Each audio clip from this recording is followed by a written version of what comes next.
我明明拥有复制万物的能力，却依然过着跟狗抢食的日子。只因我的能力只能复制含有灵气的物品，但我身为一个普通人，又怎么可能见过有灵气的东西？就连修仙也都是从说书先生那听来的。本以为此生再也无法使用能力时，我遇到了一只会说话的乌鸦。那晚村中恶霸霸占了我的家，我被他一脚踹在院子中，蜷缩着身子，紧紧靠着一棵小树，看着漫天的大雪，我的意识开始逐渐模糊。但就在这时，一只漆黑的大乌鸦落在了树杈上，那展开的双翅竟有我半个身体大小。娃儿，你叫什么名字？几岁了？我叫韩瑜，12岁了。我迷迷糊糊地回应着，同时抬起了沉重的眼皮，忍着寒意张望了一圈，就看到头顶的大乌鸦正在白色月光下歪着头看着我，便开口问道：“是你在说话吗，大乌鸦？”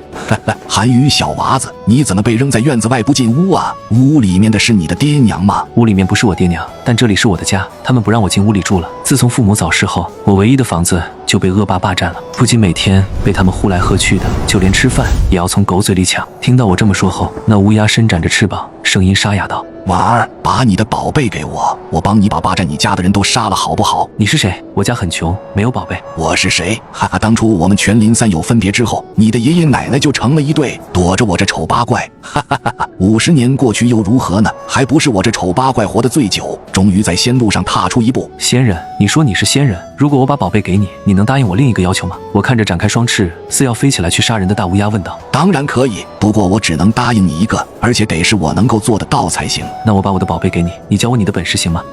你要学我的本事？那嘶哑的声音怔住了，看到我用力的点头后，他似是有些疑惑。哈哈哈，我倒是可以教你，但你要是学不会，可不能怨我。那宝贝还得是我的，你还要学吗？好，我学。可随后我又犯了难，因为我真的不知道他口中的宝贝在哪。可随着我正思考是什么宝贝的时候，身后忽然一空，一直依靠的小树消失不见了。我连忙伸手向后撑起身子，一个冰凉的东西出现在我手下。我低头看去，那是一个非铜非铁沉甸甸的小圆盘，上面刻着枝叶繁茂的大树。我将圆盘紧紧握在手中，看向头顶振翅的大乌鸦，把宝贝给你，就能跟你学本事了吗？这时的大乌鸦张开嘴，发出嘎嘎的叫声。说什么傻话？难道你要跟我的鸟儿学飞吗？闻言，我困惑不解，跟我说话的难道不是这只大乌鸦？那我要怎么办？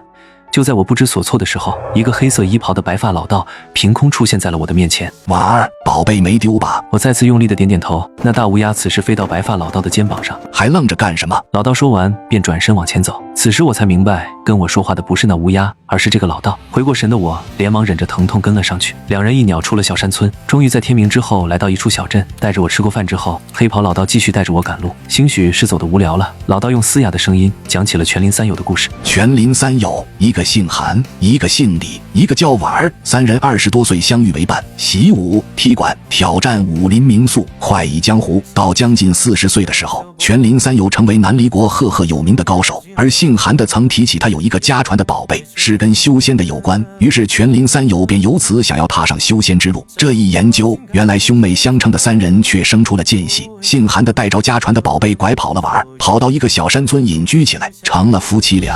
再然后的故事，黑袍老道佝偻着身子没有说，但我心中已然猜出了大概。那对夫妻不出意外就是我的爷爷奶奶，只是50年过去了，他们只研究出来了我那普通且早死的父亲。这个老道应该就是当初姓李的那个人。道爷，你会修仙了吗？修仙谈何容易，我不过是有些许微末道行而已。老道说着便朝我伸出了手。你那宝贝拿来给我。我把刻着繁茂大树的小圆盘交给他，同时微微一怔，因为我把小圆盘交出去后，便感觉握着火热圆盘的触感再次出现在右手中，紧接着怀里又多出了一个一模一样的复制品。老道并没有注意到我的异样，此时他的身体忽然剧烈的颤抖起来。这是万春谷的信物，原来如此，哈哈哈哈！我终于可以踏上修仙正途了。老道欣喜若狂的死死抓住小圆盘，随后对着我说道：“你是婉儿的孙子，还给了我万春谷的信物，我不能对婉儿食言。接下来我要去万春谷，这一路上我会教你一点什么，至于能学会多少，就看你自己的造化了。”闻言，我点点头，老道的脸上也浮现出满足笑意。当天两人一押又走了几十里路，在一座小城的客栈休息，我又吃了一顿饱饭。婉儿，过来教你修行了。听见这话，我连忙收好自己的那个万春谷信物，来到了老道房间之中。一进房，老道便掏出一把明晃晃的刀子，放血。这让我一时不知所措，看出了我的疑惑。老道解释说道：“不是害你，我学的仙法并非正途，从一开始就要放血凝精，然后以凝成的假气行周天，达到类似于仙法的作用。与仙门来说，我们这就是耍猴的把戏，但对凡人来说，我们已经算修仙了。”我这才明白，然后按照老道的示意拿刀放血，随着我的推动运转自己的血。闻言，我专心致志跟着运转。当运转一圈后，我感觉到口干舌燥。也就在此时，老道松开了他的手。去吧，娃儿，自己看着修炼，忘了怎么练再来问我。我低着头，忍着口干舌燥的感觉离开房间，恰好跟店小二遇上。就见店小二拎着2只活鸡走进了老道的房间，很快便走了出来。紧接着，老道的房间里传出一阵吞咽声音。我没敢多想，赶紧回到房间继续修炼。又走2日，我愈发感觉每天唇焦口干，怎么喝水都不解渴，每顿饭都吃得很饱，却总是很饿，便问老道怎么回事。你血气不够，当然焦渴。不过我也是仁至义尽了，不会给你买血石供你修炼。今日我再传你2个法术，之后便不会再管你。当天老道教给我2个法术，便没好气地将我撵出门。这2个法术，一个叫做血滴子，就是将体内精血凝成血滴之后逼出体外，向着目标发射，如同雨露般大小，却能贯穿木石，伤人性命，寻常人绝难抵挡。另一个法术叫养灵术，就是老道以自身血气喂养乌鸦，让乌鸦长为3尺多大的方法。一旦被养灵术饲养的动物，便会听从主人的命令。今日老道便将饲养乌鸦的任务交给了我。回到房间之中，我试着凝出精血来试验血滴子这门法术，可刚一尝试，我心中便感暗叫不好。随着这精血汇聚，化作雨滴大小滴出体外，我顿时手脚冰凉，耳朵轰鸣，简直如同回到那个险些被冻饿而死的夜晚。这就是精血离体的感觉吗？这法术若是一击不中，只怕是想跑也跑不掉，完全任人宰割了。若是精血更多一点就好了。随着我这一想法的浮现，手中温润感觉再次出现，紧接着另一滴鲜红灵透的精血浮现在我掌中。我看着这多出来的一滴精血，心中暗想，这样一来岂不是就能发射2次了？就是不知道这精血能不能吸收。随着精血贴近皮肤，炼血功顿时本能地运转起来，将精血吸纳入体。随后一阵暖洋洋的感觉流遍全身，这让我心中大喜，同时危机感油然而生。我知道这个秘密不能让别人知道，然而就算我再怎么谨慎，却还是被老道发现了端倪。经过3日的赶路，老道发现大乌鸦怎么越来越爱围着小娃盘旋？难道他给乌鸦吃饱饭了？可小娃一直没有血食补充，怎么现在血气还没亏到身上，反而越看越精神了？小娃，你过来让我看看。我提着心站到了老道面前，闷不作声地看着他。老道伸手搭在我脉门上，感应了一下气血，顿时眉毛一挑：小娃，你是怎么修炼的？给我看看。我听了之后，盘坐在地上修炼了1次。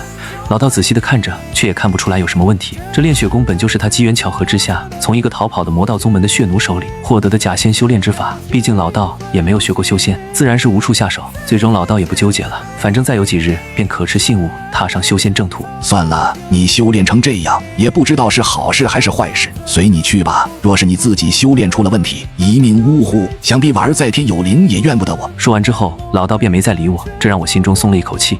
回屋子喂养了大乌鸦，又自己逼出精血，复制精血来修炼，气血总量再次增加。接着又赶了2天路，路上行人逐渐变多，有装饰华贵的轿子，被骏马拉着的马车，后面跟着侍女仆从护卫等等，都和我们一样朝着东边赶路。道爷他们也都去万春谷吗？对，他们也都想求仙长生，但能不能修仙，可不是他们自己说了算的。这一日，我们停留在距离万春谷还有大约半日路程的繁华小城镇上。这小镇名为求仙镇，乃是常年来万春谷求入修仙正途的人驻留之处。小镇内人来人往，有穿着锦帽貂裘或佩戴宝剑的人，让衣衫破旧的我瞧了个新鲜。老道看到我这副模样，不由得说道：我教你的本事，你只要修炼上几年，便可成为这些达官权贵的座上宾，一辈子荣华富贵享用不尽。闻言，我并没有回答，只是偷偷地摸了摸怀中的信物，随后找了个客栈落脚。不想刚上2楼，就被靠窗位置的一个锦衣公子盯上。他怀中的侍女小声提醒爷：爷，您瞧那鸟儿。锦衣公子顿时来了兴趣，这大黑鸟倒是威风。王三，去把那鸟给爷带过来。那名为王三的壮汉立马走到我面前，伸手朝着大乌鸦抓去。刚出山村的我哪见过这场面，当即看向老道：看我做什么？我不是已经教给你本事了吗？老道说完，还不等我反应呢，就见大乌鸦凌空飞起，一双利爪挥出，将那王三手臂划出了深深的血痕。王三骇然痛叫一声：畜生，找死！说着便抽出腰间佩刀朝我砍。一时间我凝聚出血滴子，对着那人飙射而出。噗的一声，血滴子贯穿王三肩胛，于是不减，贯穿木桌。王三震惊恐惧地看着我，立马就跪了下来。啊，法术！而先前那锦衣公子也跟着扑通跪倒在地。原来是仙童当面，小人乃南离国丞相4子韦小宝，还请仙师仙童恕罪。老道没有理会跪在地上的众人，而是略带惊异地看着我。这小子在释放精血之后，仍有余力站着，气血不显衰竭，还真是旺盛的奇怪。你们都起来吧，不要再抢我们东西了。可我这么一说，韦小宝等人还以为我说反话，点名他们抢东西的罪责，都连忙磕头认错。仙童恕罪，仙童恕罪啊！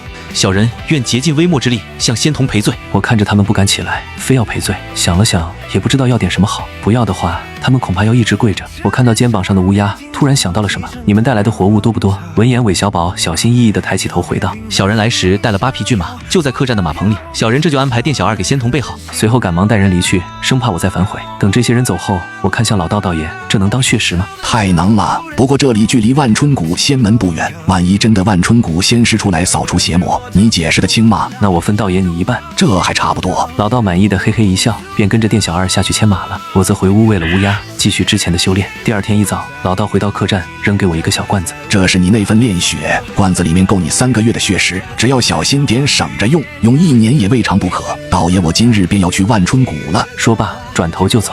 我则一声不吭的在后面默默地跟着。老道对此也没有赶我，就这样一老一小一乌鸦离开了人声熙攘的求仙镇，向着东边的万春谷而去。小半日之后，远远看见一株巨树屹立在山前，巨树高耸入云，树后白云飘荡，这等仙门气派让老道更加来劲了。脚下的步伐也不由得加快了些。巨树下有一块巨石横在眼前，上面写着7个夺目大字：无事扰修行者，皆可杀。老道见状，则小心翼翼地掏出圆盘，然后躬身高高举过头顶。小人带万春谷信物前来恳求入谷，习得修仙之法。过了一会儿，一道身影从巨树上御剑飞行而来。信物拿来。他说完，老道手中的信物便自主向青衣男子手中飞去。不错，是真的。这信物可让1人进门，是你还是这小孩？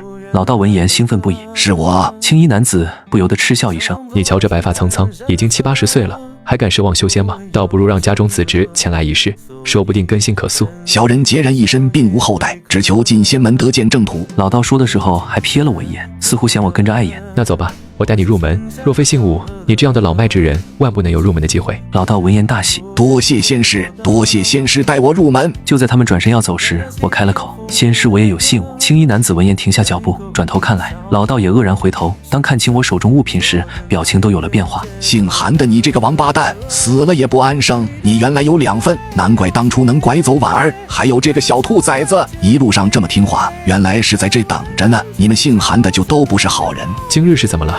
平时几年都遇不上一个，今日倒是一下子来了2个。你这个也是真的，一起跟着来吧。随后，我在老道恶毒的眼神中，跟着青衣男子弯弯绕绕的来到了万春谷仙门。万春谷内，青衣灰衣的弟子穿行其中，还偶有飞剑掠过头顶。我们被带到了一处名为执事房的地方。方执事，弟子在看守山门巡逻之时，这2人手持信物欲拜入门中，请方执事验看。方执事仔细验过信物之后，说道：陈佩，记你2小功，继续巡逻去吧。青衣男子顿时大喜，谢方执事。随后连忙掏出腰间一块身份牌，就见2点晶莹光芒从方执事身后一块石碑中冒出，投入其中。你们2个过去，将手放在上面录明显根，若不得录明，便不能修仙法，入门终生也只能做仆从。老道闻言紧张地咽了口水，迈步走到石碑前面，将手按了上去。李全，93岁，杂役弟子，武灵根。李老道有些欣喜，看向方执事，这算是有灵根了吗？我是不是不用做仆从？最差灵根而已。下一个。随后我也走向石碑，将手放上去，手心微微一热，石碑上显示字体：韩瑜，12岁，杂役弟子，4灵根。方执事对此有点讶然。4灵根不错，你倒是有望入外门。李老道闻言拱了拱手，小心翼翼问道：方执事，那我5灵根是不是也有望进外门？入外门，我看你进墓地还差不多。进外门必须修行到炼气4层，凭他这4灵根，至少修行10年才有希望。你这把年龄，灵根又差一筹，还能修行多少年？这辈子能做杂役，而不是仆从就不错了。李老道被骂了一顿，大为沮丧。今后你们2人去灵田处做杂役弟子，一边修行，一边为宗门种植灵田。灵田所得收获可留2成，每半年收获灵田祭宗门小工5个。说完，他手掌在腰间一抹，便有2套灰色杂役弟子的衣服，2块淡灰色的玉简出现在一旁桌子上。我们2人上前领了衣服和玉简，方执事又叫来一名青衣弟子。金奇，你领他们去分配灵田吧。是，方执事，2位师弟跟我来吧。随后我们被带到一片平坦山谷内，刚落下便有一个圆滚滚穿着青衣的大胖子笑吟吟走过来。这位师弟因何而来？王师兄，我专为送这2位杂役师弟而来。金奇说完这话，又给我和李老道介绍，这位王师兄只差1步便入内门，正是此地灵田管事。你们以后可要好好听他命令，专心修行与种田，以期炼气4层进入外门。闻言，那那王管事有些讶然。仙元大典尚有1年，这2人怎么这时候来？这2位师弟是拿了信物入门的。王管事恍然大悟，师弟放心，这2人便交给我吧。金麒麟走前还特意留下一枚玉简。2位师弟初来乍到，没有根基，这里面是门内常识，以后我们外门有缘再见。等金奇走后，那王管事瞬间换了一副面孔。你们俩发什么呆？叫什么名字？过来登记。王师兄，小人叫李全。李老道刚说了半句话，王管事的脸便寒了下来。你也配称我一声师兄？全无前路的老杂毛一个，不把你发配仆从就不错。吃了瘪的李老道咬紧牙关，低下头去。什么东西？拿着信物进仙门，就真以为是弟子了？你们只是杂役。在他呵斥声中，我们2人登记了姓名、灵根、年龄，之后被他领到2块田地之前。1块田地约有几亩地，每块田地的末端都有个平整的石屋。明日开始种地，有什么不懂的问其他人，没事别来烦我。王管事说完之后，直接转身而去，留下我俩站在田间，面面相觑。原来仙门之中也未能免俗。我听后也不由得点点头，回头看一眼自己肩膀上的大乌鸦。这一路以来，他老实极了。万春谷的仙师们见多识广，也没有一个把他当回事的。道爷，你选哪块地？道爷，我选哪块？李道长转身就欲抬手。道爷，我哪块都不选，就他妈想抽你丫的！如果我是你，就不会这么正大光明的斗殴。这时，一道声音从不远处传来，李老道连忙停手，转头看去，我也连忙往后退开了一段距离，确保自己不会挨打。随着这一声话，不远处灵田旁走出来3个人，说话的瞧着有30岁左右，走到近前解释道：除非弟子斗法台或者每年1次的弟子大比，否则绝不可私斗，一旦被发现是要被严惩的。我叫张山，入门20年了，叫我张师兄便可。另外2人，一个高高壮壮、粗眉大眼，叫做孙康；另一个则是个16、17岁的小姑娘，叫做刘兰。李老道得知不能私斗，也只好暂且放下收拾我的打算，又询问3人有关种植灵田的事情。张山见我们一无所知，也多少给介绍了一下，之后便各自回到了石屋。李老道看了我一眼，冷哼道：明日把金师兄给的那玉简给我。好的，道爷。那这大乌鸦呢？你愿意养就养吧，我要走修仙正途，不会再练血了。李老道说完之后，气冲冲地转身回到了他的石屋。见状，我只好带着自己的衣服、玉简、大乌鸦走进自己的石屋，洗漱了一番。我换上了杂役弟子的灰衣，便坐在床边，拿起玉简贴在额头处，里面记载了万春谷基础炼气诀，又称清河炼气心法。我按照炼气诀折腾了半个时辰，却是一无所获。又看了看金奇师兄给的生活常识玉简，看过之后，又结合张山等人的描述，我更加明白万春谷仙门内也并非任凭修炼逍遥的地方，仙门内自有规矩，无论大小事务均有详细规定，按规矩可得大功小功，以功劳兑换宗门物品，不按规矩则是要受罚，严重的甚至可能废掉修为。现如今只得着重把种灵田的规矩仔细记在心里。这一通忙活过后，耳边忽然听到一阵嘎嘎声音，原来是大乌鸦又饿了。我将带着骏马血气的小罐子打开，大乌鸦顿时欣喜地凑过来。等它吃饱后，我示意它可以出去了。接着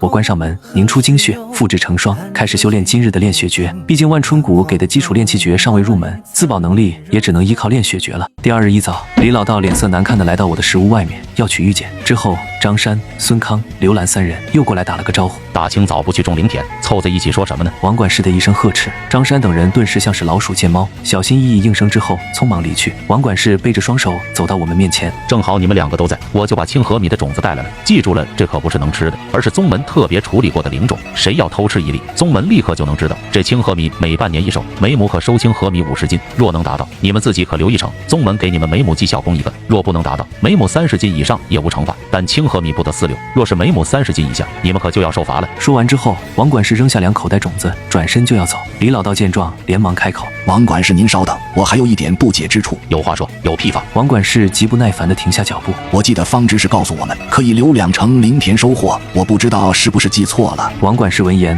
不耐呵斥：你们是可以留2成，但是你们来的第1年修为不够，清河米没收获，还不得是我给你们吃喝？这1成是你们正常的消耗，你以为我愿意多管你这老杂毛的闲事？那我们可不可以不劳烦王管事您，我们自己想办法解决吃喝？李老道刚说完，就见王管事双指并拢，口中斥喝一声，紧接着一道亮白光芒呼啸而过，李老道就被打飞了出去，躺在地上口鼻流血。老杂毛，你以为我是和你讲条件吗？再有下次，绝不轻饶。说完之后拂袖而去。我怔怔看着这一幕，莫名想起了自己被恶霸抢占家宅的时候，我在心里不由得感谢了一下李老道，这刚来到修仙界就亲身帮我上了一堂生存课。此时的我搀扶着李老道回到他自己的石屋，又把他的种子给背过来。李老道躺在床上看着我忙前忙后，眼神逐渐变得柔和。小娃儿，你为何要照顾我？我昨天还要打你忘了吗？我挠了挠脑袋，这一路上道爷，你虽然说着对我不客气，其实并没有真的害过我。如果你真的像王管事那样抢东西，也不会跟我说这么多话了。李老道释然一笑，浑浊的老眼带着柔光。下午王管事又来了，给了我和李老道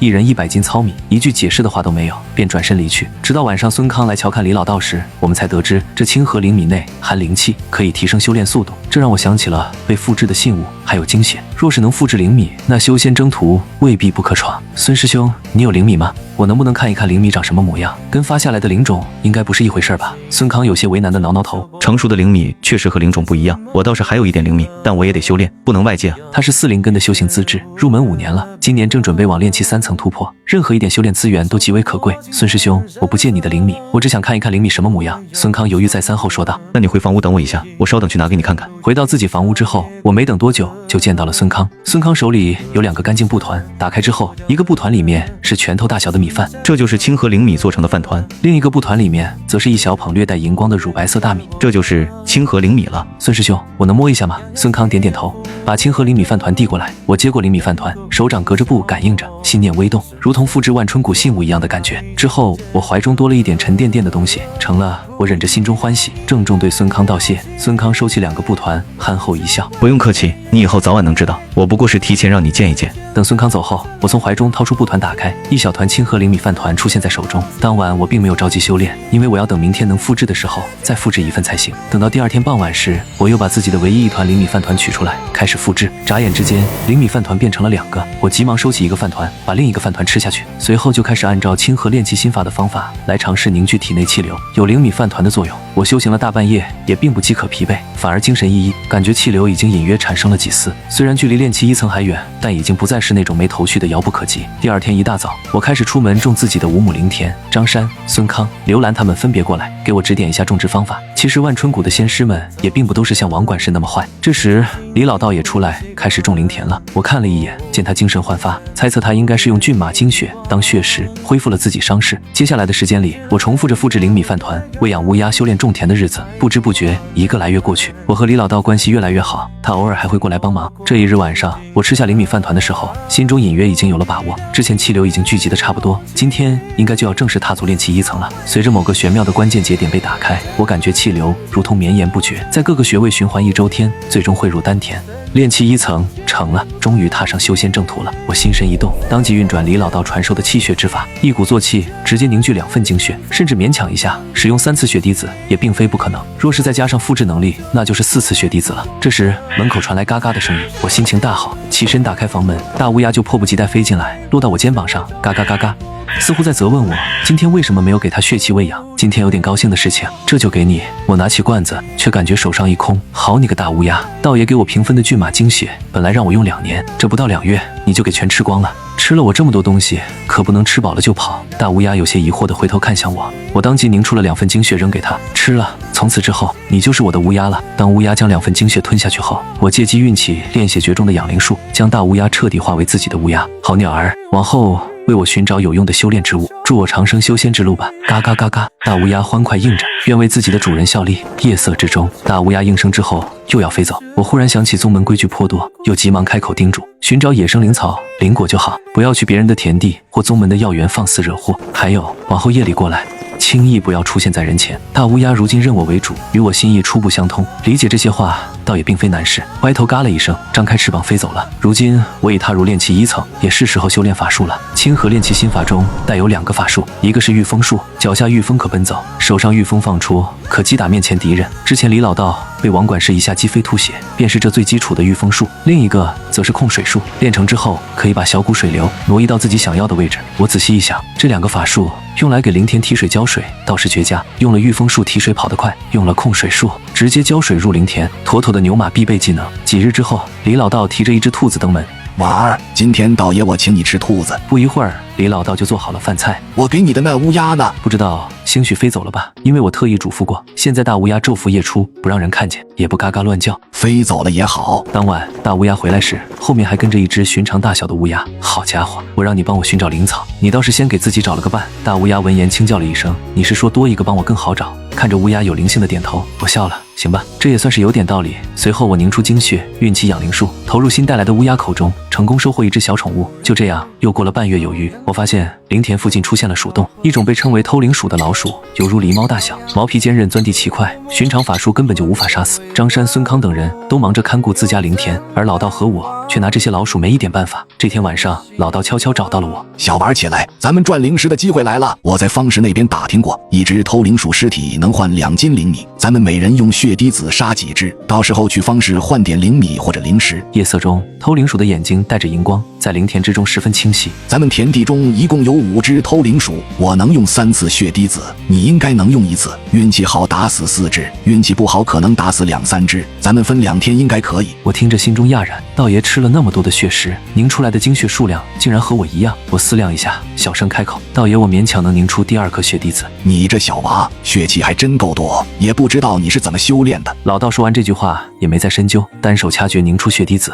穿金裂石的血滴子潜藏在夜色之中，迅速穿透了一只偷灵鼠的皮毛。偷灵鼠眼睛的2点荧光顿时熄灭，一点血腥味缓缓弥散。2斤灵米到手，李老道顿时一喜，随后嗅了嗅血腥味，忽然吞咽唾沫，喃喃自语：“这血液里面带有灵气，要是拿来做血石，岂不是？”道爷，你又开始修炼练血功了吗？我的修炼速度太慢了，如果只修炼清河炼气心法，估计到死也未必能踏上正途。李老道说完，就继续于灵田之中搜寻其他偷灵鼠。很快，李老道又解决了2只，这3只是我的，剩余2只你自己杀了给我送过去，我好明日去方石一起兑换灵米出来。我得赶紧修炼去了。说完就迫不及待地吞咽着口水，拎着3只刚死不久的偷灵鼠，匆匆回了自己石屋。李老道不在，我也感觉轻松，毕竟万一血滴子打空了，也不好再凝聚。现在勉强能凝聚第4颗血滴子，若是再加上复制的1次，那可是5次血滴子的使用次数。但木秀于林的道理我还是懂的，这种情况必须要苟住，哪怕是比较亲近的李老道也不行。随后我在2块灵田内转了转，却惊讶地发现偷灵鼠的数量其实并非5只，而是7只，正好拿来练手。很快我便带着偷灵鼠的尸体回了石屋，但接下来我顿感犯难，要是全交给李老道，必然暴露秘密；然而不交给李老道吧，自己也很难处理。正在我沉吟之时，忽然注意到那4只偷灵鼠尸体中有一个腹部带着特殊纹路，这是被饲养的。到底是什么人会养偷灵鼠？在这个时候偷到别人即将成熟的灵米，想必这背后之人绝不会是善类。当即提起这只带标记的偷灵鼠，走向李老道的石屋。道爷，事情不对。说着，我把带标记的偷灵鼠展示给李老道。这老鼠是有人养的，这是有人故意偷即将成熟的清河灵米。李老道见状，匆忙回头翻找3只偷灵鼠的尸体，也拎出来1只同样腹部带有花纹的。这下糟了，2只都是一个人养的，被咱们俩打死了，会不会顺路找上门来？我想了想，提醒道：“道爷，咱们担心也无用，整个灵田处只有王管事和另外2个外门弟子。如果偷灵鼠是他们养的，那么他们作为外门弟子，比咱们本事大得多，早晚会找上门来。他们吃得盆满钵满，也瞧不上老鼠嘴里这点东西。如果是灵田处的杂役弟子养的，那就更不用担心，他们修为最高不过是炼气3层，大不了举报给王管事他们，他们一定很乐意抓住这种偷灵米的贼。”李老道听我这么说，也渐渐放下心来。你这小娃倒是临危不乱。道爷，那这有标识的偷灵鼠该怎么办？这2只人养出来的，我留着用精血炼功就不卖了，剩下的该去换掉的还是要换掉。方石那么大，应该不会出事。闻言，我又拿出1只偷灵鼠尸体交给李老道，然后回到简陋的石屋。可还不等我喘口气呢，就看到一大一小2只乌鸦如2道黑色闪电般迅速闪进屋内。一张尖锐的鸟喙轻轻张开，一个碧绿的枝条从其中缓缓滑落，在枝条的末端悬挂着一颗宛如宝石般璀璨夺目的蓝色果实。这颗蓝色果子周身散发着灵气，丝丝缕缕如烟似雾般萦绕在周围，同时还伴随着一股淡淡的清香味道。另一只稍小的乌鸦也学着大乌鸦的样子吐出一根枝条，上面同样挂着一颗一模一样的蓝色晶莹果子。你们找到灵果了？我连忙伸手将这2颗灵果小心捧在手心里。还有吗？大乌鸦和小乌鸦闻言摇了摇头，是有主人的还是没主人？是不是宗门药园里的？闻言他们依然摇着头。做得不错，今天我就给你们一些奖赏。说完我就要凝出气血喂养乌鸦，但是我突然怔住了，刚才已经用了4次血滴子，自身再凝出精血已经颇为困难。也就在这时候，大乌鸦跳到了偷灵鼠的尸体上，略带期盼地看着我，发出一声渴求的轻叫。你想吃这偷灵鼠？大乌鸦点头轻叫。小乌鸦见状也急忙跳上另一只偷灵鼠的尸体，生怕自己捞不到。行吧，给你们了。正愁着怎么处理呢，2只乌鸦顿时高兴极了，各自抓着1只老鼠出去进食去。过了大约1个时辰，2只乌鸦像是喝醉酒一样摇摇晃晃地回来了。进屋之后便趴在地上酣睡了过去。见状我也不知道什么情况，只能把之前的旧衣服铺在床底，然后把2只昏睡中的乌鸦放了进去。第2天清晨，我再次朝着床底看了一下，只见那2只乌鸦依然安静地躺在窝里，没有丝毫苏醒的迹象，也不知道是好事还是坏事。